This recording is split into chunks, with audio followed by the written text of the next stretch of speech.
Bonsoir à tous et bienvenue sur la chaîne de l'Hexamone Crypto.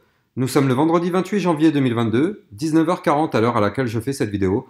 Nous allons faire un point sur la situation de l'Ethereum, nous allons voir quelles sont les prochaines targets, nous allons voir à partir de quand potentiellement l'Ethereum va potentiellement reprendre une phase haussière ou les niveaux à surveiller pour ne pas avoir un crash plus important. Alors, si vous n'êtes pas encore abonné à ma chaîne YouTube, n'hésitez pas à vous abonner à ma chaîne, ça vous permettra de recevoir tous les jours des vidéos sur, premièrement, le Bitcoin, qui, je le rappelle, entraîne à la hausse comme à la baisse tout le reste du marché. Ça vous permettra de recevoir des vidéos sur l'Ethereum et d'autres cryptos que vous pouvez me demander d'analyser, ainsi que des vidéos formations qui sont orientées pour les débutants. C'est des vidéos pour vous apprendre le trading de façon simple, au travers de certains thèmes bien précis, pour des vidéos d'une dizaine de minutes. Donc n'hésitez pas à aller les regarder. La playlist de mes vidéos formations, elle se situe dans la description de la vidéo que vous êtes en train de regarder actuellement. Alors, on va commencer l'analyse technique. Mais avant toute chose, je rappelle à tout le monde que tout ce que je vais vous dire dans cette vidéo, ce ne sont pas des conseils en investissement, c'est à vous de faire vos propres analyses.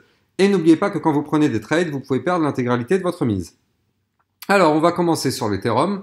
En vue semaine, qu'est-ce qu'on voit en vue semaine? On voit que là, premièrement, vous le voyez, je vous ai dessiné en bleu une grosse ligne de tendance haussière. Donc, c'est une ligne de tendance haussière que le cours suivait depuis un petit moment. Là, vous le voyez. Et donc, tant qu'on était au-dessus de cette ligne de tendance haussière, vous le voyez, je vais prendre le pinceau. Donc, vous le voyez, à chaque fois en fait qu'on est au-dessus de la ligne, on rebondit dessus et hop, on rebondit dessus à chaque fois et on repart à la hausse. Malheureusement, qu'est-ce qu'on voit? On voit que cette ligne de tendance haussière, elle avait été cassée. Elle a été cassée le 17 janvier 2022. Et malheureusement, qu'est-ce que ça signifie?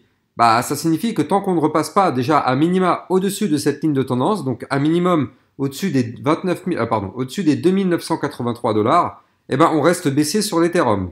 Il faut savoir que la cassure d'une ligne de tendance haussière très long terme par le bas, c'est en général un signal de vente, c'est une très mauvaise nouvelle. Donc, sur l'Ethereum, qu'est-ce qu'on pourrait prévoir? Là, on voit qu'en vue semaine, on est aussi sur l'Ethereum dans ce qu'on appelle un range. Donc, un range, en fait, c'est une latéralisation du cours. Donc, pour tous ceux qui ne savent pas qu'est-ce que c'est réellement un range, donc je vous ai fait une vidéo formation pour ça. En fait, quand on est en haut du range, on va chercher le bas du range. Quand on est en bas du range, on va chercher le haut. Quand on est en haut, on va chercher le bas, puis le haut, et ainsi de suite. Tant qu'on ne casse ni par le haut, ni par le bas dans le range, vous le voyez, on est latéral.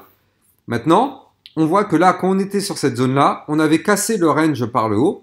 Donc, ça a été un signal d'achat. Malheureusement, derrière, en fait, on a fait une réintégration du range. Et qu'est-ce qui se passe dans ces moments-là?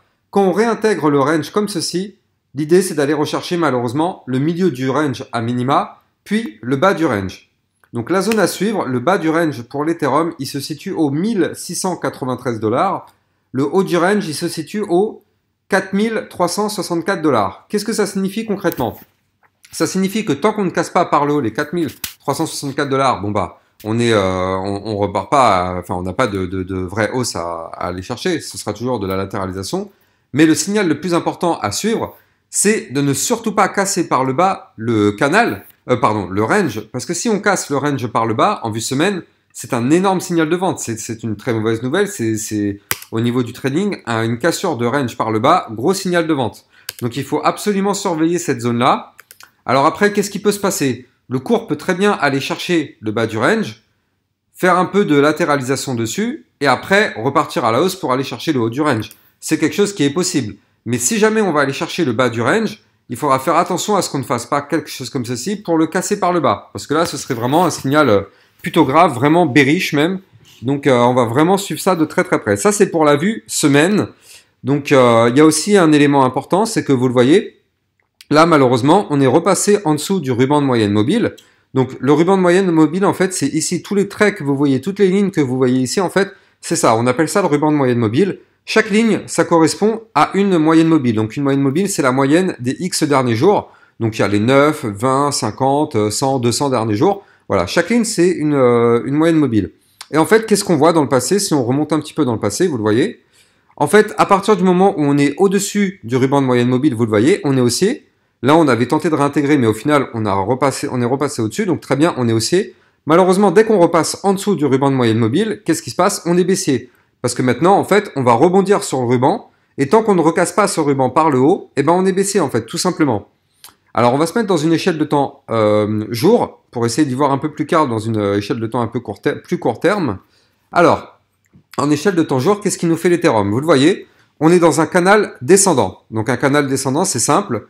Quand on est en haut du canal, on va chercher le bas du canal. Quand on est en bas, on va rechercher le haut. Au bas, au bas, au bas, au bas, ainsi de suite.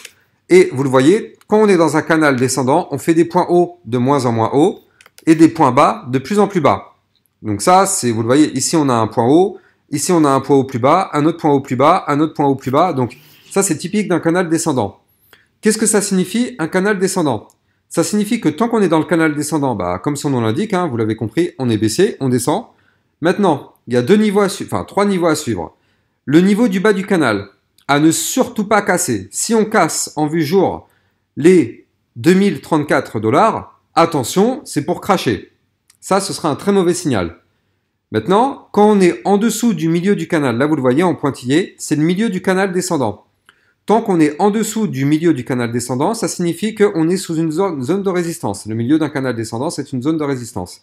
Si jamais on arrive à break par le haut le milieu du canal, on ira chercher en toute logique le haut du canal qui se situe au 3236 $. Le milieu du canal se situe au 2644 $. Maintenant, qu'est-ce qu'on voit aussi sur l'Ethereum? Là, vous le voyez aussi bien que moi. Je vous l'ai dessiné. Donc, en fait, l'Ethereum, quand on est dans ce canal, vous le voyez, on crash, on fait une latéralisation. Là, vous le voyez, ici, on a un premier rectangle rose. C'était une phase de range, une latéralisation. Puis, on a craché, on a relatéralisé. On recrache, on latéralise. Donc, à chaque fois, vous l'avez compris, on latéralise, on crache, on latéralise, on crache. Et là, on a craché, on relatéralise. Donc, j'espère vraiment que c'est pas pour nous faire un crash derrière, parce que sinon, ça sera le même scénario qu'on a eu jusqu'à présent. Alors, qu'est-ce qu'on voit aussi? On voit que là, donc actuellement, donc on est dans ce fameux range. En vue jour, il faut absolument pas break par le bas les 2344 $. Sinon, ce sera un signal de vente pour aller rechercher le bas du canal. Donc, les 2000, comme je vous ai dit, aux 2034 $. Maintenant, si on casse le range en vue jour par le haut, les 2567 $, ce sera pour aller rechercher le milieu du range aux 2638. Et comme je vous l'ai dit tout à l'heure, si on casse par le haut ce milieu du range, c'est pour aller rechercher le haut du range.